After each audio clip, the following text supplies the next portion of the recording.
Hello சில குட்டீஸ், welcome to கேஸ்பி கலெக்டா families. எல்லோரும் எப்படி இருக்கீங்க? நல்லா இருக்கீங்களா? நல்லா இருக்கீங்க நம்புகிறோம். நானும் நல்லா இருக்கேன். ஸோ இன்றைக்கி என்னென்னு வீடியோ பார்த்தீங்கன்னா, நம்ம வீடியோ பார்க்குறதுக்கு முன்னாடி நம்மளோட சேனலை லைக் பண்ணிக்கோங்க, ஷேர் பண்ணுங்கள், கமெண்ட் பண்ணுங்கள் அண்ட் சப்ஸ்கிரைப் பண்ணிக்கோங்க. பெல் ஐக்கானை கிளிக் பண்ண மறந்துடாதீங்க.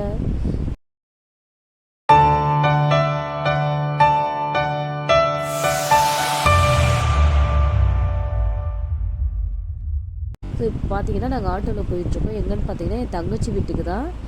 எதுக்காகனா என்னுடைய தங்கச்சி வீட்டில் ஒரு சின்ன பூஜை இருக்குது. ஸோ அதுக்காக தான் போயிட்டுருக்கோம். நானும் என் தங்கச்சியும் கிளம்பிட்டோம். நாங்கள் ஒரு ஆட்டோவில் போயிட்டுருக்கோம். என் தங்கச்சியோடைய மாமியார் இன்னொரு ஆட்டோவில் வந்துட்டுருக்காங்க, அவங்க பையன் கூட. ஸோ வீட்டுக்கு போயிட்டுருக்கும் போதே அப்படியே வீடியோஸும் எடுத்துட்டோம். அவங்க வீட்டில் வந்து ஒரு பூஜை இருக்குது, குழந்தைக்காக புண்ணியாதானம் பண்ணுறாங்க. ஸோ அந்த பூஜை தான். என் தங்கச்சிக்கு வந்து குழந்தை பிறந்திருக்கு. ஸோ அந்த குட்டி ஏஞ்சலுக்காக புண்ணியாதானம் பண்ணுறாங்க. அதனால் போயிட்டுருக்கோம். நாங்கள்லாம் அழகாக ரெடி ஆகிட்டு கிளம்பிட்டோம். தம்பிலாம் வந்து தூங்கிட்ட ஆட்டோவில். நான் மட்டும் ஜாலியாக வீடியோஸ் எடுத்துகிட்டு இருந்தேன். ரொம்ப லாங் நாங்கள் போகிற இடம். ஸோ ஒரு வழியாக வீட்டுக்கும் வந்தாச்சு.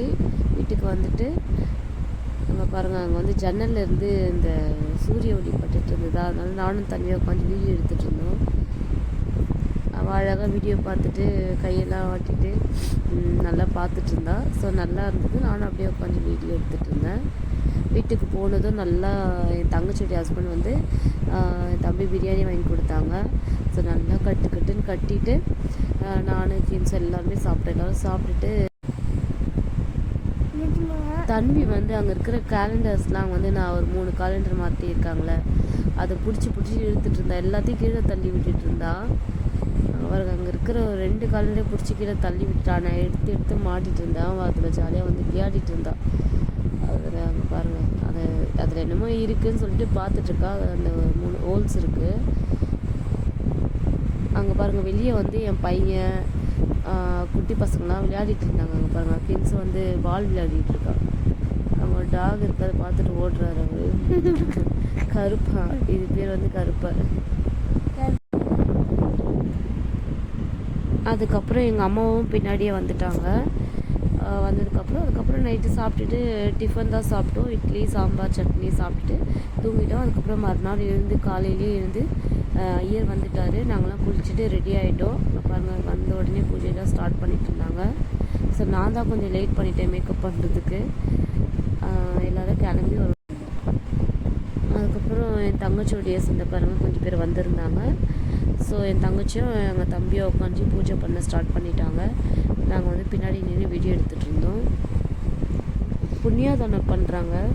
குழந்தையும் வந்து பிறந்ததுலேருந்து ஒரு 4 மந்த்தாக அழுதுகிட்டே இருக்குது. 4 மந்த் இல்லை, 2-3 மந்த்தாக அழுதுகிட்டே இருக்குது. ஏன்னு தெரியல, நான் ஸ்டாப்பாக அழுதுகிட்டே இருக்குது. அதுக்காக தான் அந்த பூஜையை வச்சாங்க. கிட்ஸ் வந்து சத்தம் போட்டுகிட்டே இருந்தான். அங்கே வந்து பூஜை நடத்தும் போது ரொம்ப சத்தம் போட்டுட்டு இருந்தான்.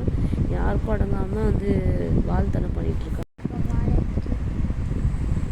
அதுக்கப்புறம் என் ஹஸ்பண்ட் வந்து அவனை சமாதானப்படுத்தி சவுண்டை கம்மி பண்ண சொன்னார். ஃபோன் வால்யூம் அதிகமாக வச்சுட்டான். ஐயரும் சொல்லிகிட்டே இருக்காங்க, அவன் கேட்கவே இல்லை. அப்போ கூட அவன் சவுண்டு கம்மியாக வச்சுட்டான். அப்புறம் வச்சுட்டு வீடியோ பார்த்துட்டு இருந்தான். நானும் பின்னாடி நின்று. அப்புறம் எங்கள் அம்மா வந்து சாமி ஏதாவது வேண்டிகிட்டு இருந்தாங்க. அவங்க பூஜை நடக்கும்போது அவங்க பாருங்கள், தம்பியை வந்து மடியில் வச்சுட்டு இருந்தாங்க. தம்பியும் ரொம்ப அமைதியாக இருந்தா. ரொம்ப சமத்தாக சத்தம் போடாமல் அழாமல் ரொம்ப அமைதியாக இருந்தா. அவங்க இன்னும் வந்து அந்த ஹோமகுண்டத்தில் வந்து அந்த நெருப்புலாம் வர வைப்பாங்க, அது என்னன்னு கூட வாயில் நுழையில. ஸோ அதுலேயே அவள் அமைதியாக இருந்தா, அழாமல் கொள்ளாமல். பாருங்கள், மேக்கப் எப்படி போட்டு வச்சுருக்காரு, கேமராவில் அப்படி தெரியுது. நான் வந்து அழகாக சாரீலாம் கட்டிட்டு என் ஹஸ்பண்ட் கூட போய் நின்றுட்டேன். இந்த பூஜை வந்து நடந்தது எனக்கே ரொம்ப ஹாப்பியாக இருந்தது. ஏன்னு தெரியல, ரொம்ப ஒரு என்ன சொல்கிறது, திருப்தியாக இருந்தது. தங்கச்சிக்கு தான் அந்த பூஜை நடந்தது, தங்கச்சி பாப்பாவுக்கு தான். ஆனால் என்னமோ எனக்கும் கொஞ்சம் ரொம்ப நல்லா இருந்தது. ஸோ எல்லாருக்குமே பண்ண மாதிரி இருந்தது. அந்த ஐயர் வந்து ரொம்ப நல்லா எல்லாருக்குமே சேர்த்து பண்ண மாதிரி தான் இருந்தது. ரொம்ப திருப்தியாக இருந்தது. அதுதான் சொல்ல வரேன். வாயிலே நுழைய மாட்டேங்குது. என்ன பண்ணுறது, வாயில் ரொம்ப குறையுது. அதுக்கப்புறம் ஹோமகுண்டத்தில் நெருப்பெல்லாம் எரிய விட்டு பயங்கர புகை. முடியவே முடியல. ரொம்ப புகை அதிகமாகிடுச்சு.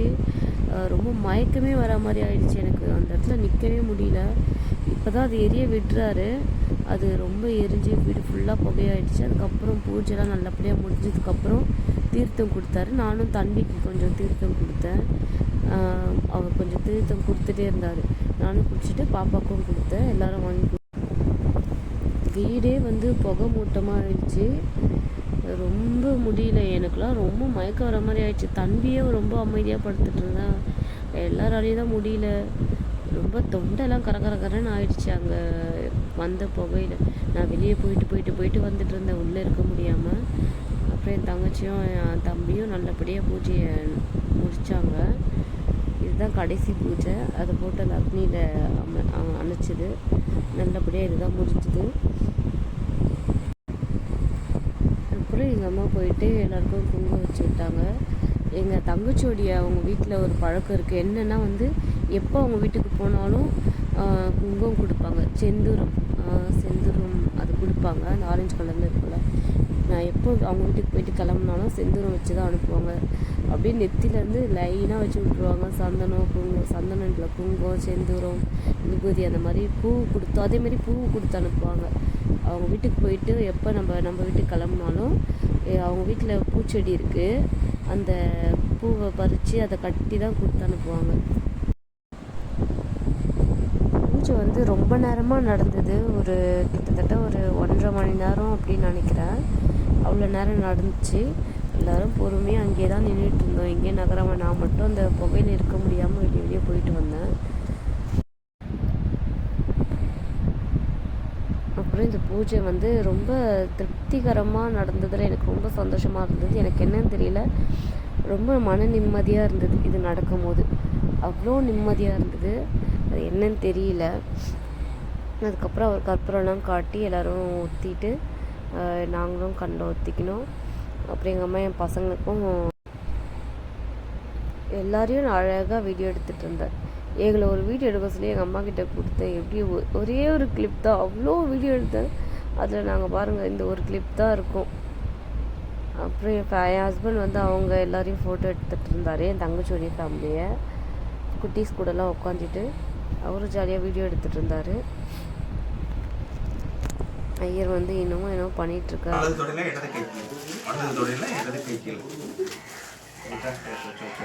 ममो भक्त समस्त दुरिद सेक्वाद आदि परमेश्वरः वृद्ध्यर्थं शुभे शोभने मुक्ते आद्य ब्रह्मणः दिवाधे वराह कल्पे वैवस्वरे मन्वन्तरे अष्टामिदे कलिः प्रथमे बाधे जम्बोदीपे भारतवर्षे भरतखण्डे मेरोः.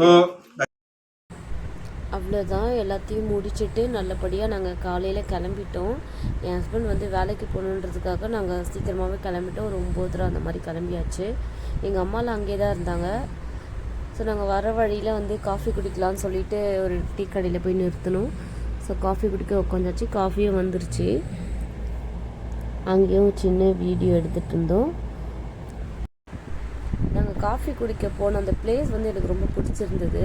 ஸோ பைக்கில் போயிட்டு தான் இருந்தோம். போகும்போதே பாட்டு ஒன்று கேட்டது, காதல் வளர்த்தேன் சாங் கேட்டுதா. ஸோ அதுக்காக நான் அந்த காஃபி கடையில் நிறுத்த சொன்னேன்.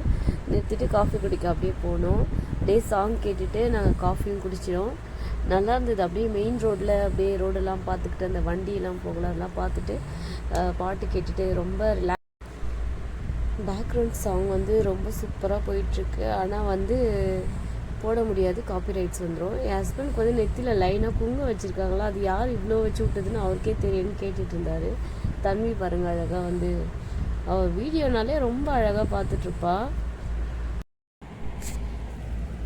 எனக்கு அந்த காஃபி கடையில் சாங் கேட்டுட்டு அப்படியே இந்த வேடிக்கை பார்க்குறது ரொம்ப பிடிச்சிருந்தது.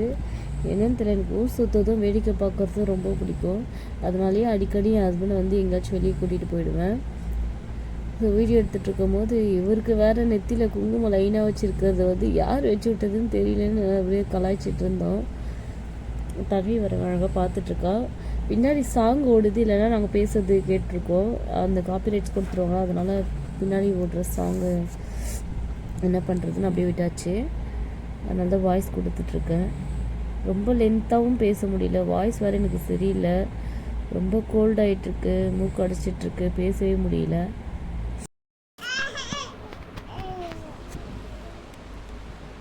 ஹலோ ஃப்ரெண்ட்ஸ், அவ்வளோதான், வீட்டுக்கு வந்தாச்சு. செம்ம வெயிலுங்க. ஐயோ ஐயோ ஏப்பா.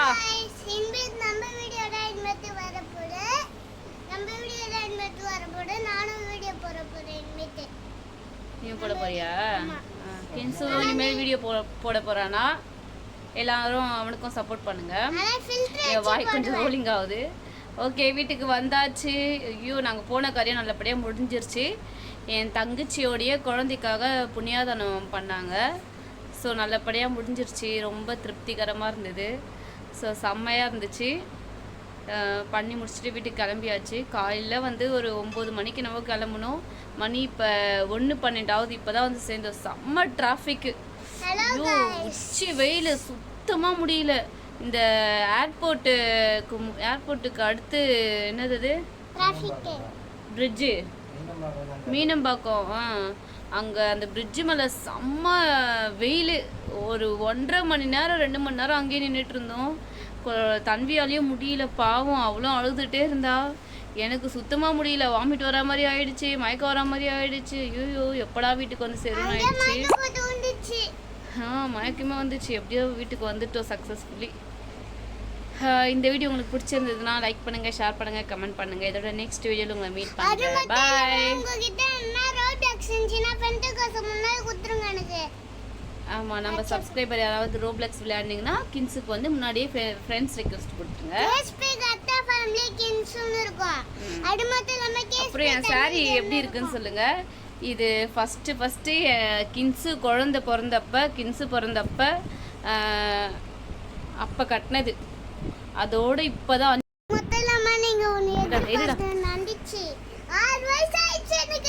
கின்ஸுக்கு 6 வயசு ஆயிடுச்சு. கின்ஸு இனிமேல் பெரிய பையன். கின்ஸு பிறக்கும் போது எங்கள் மாமியார் வீட்டுக்கு குழந்தைய தூக்கிட்டு போனோம். அப்போ கட்டினது கொரோனா டைமில். இப்போ அதோட 5 வருஷம் கழிச்சு இப்போதான் இந்த சாரியை கட்டுறேன். எப்படி இருக்கு? தம்பி இங்கே இருக்கா. சார் வந்து மொட்டை ஆயிட்டாரு, பைக் ஓட்டிட்டு வந்தார்ல, செம்ம திட்டு எனக்கு. பைக்கில் அவரை நான் தான் வர சொல்லி எனக்கு செம்ம டோஸ் விழுந்தது. ஓகே, இதோட இந்த வீடியோ முடிச்சுக்கிறேன். நெக்ஸ்ட் வீடியோவில் உங்களை மீட் பண்ணுறேன். பாய்.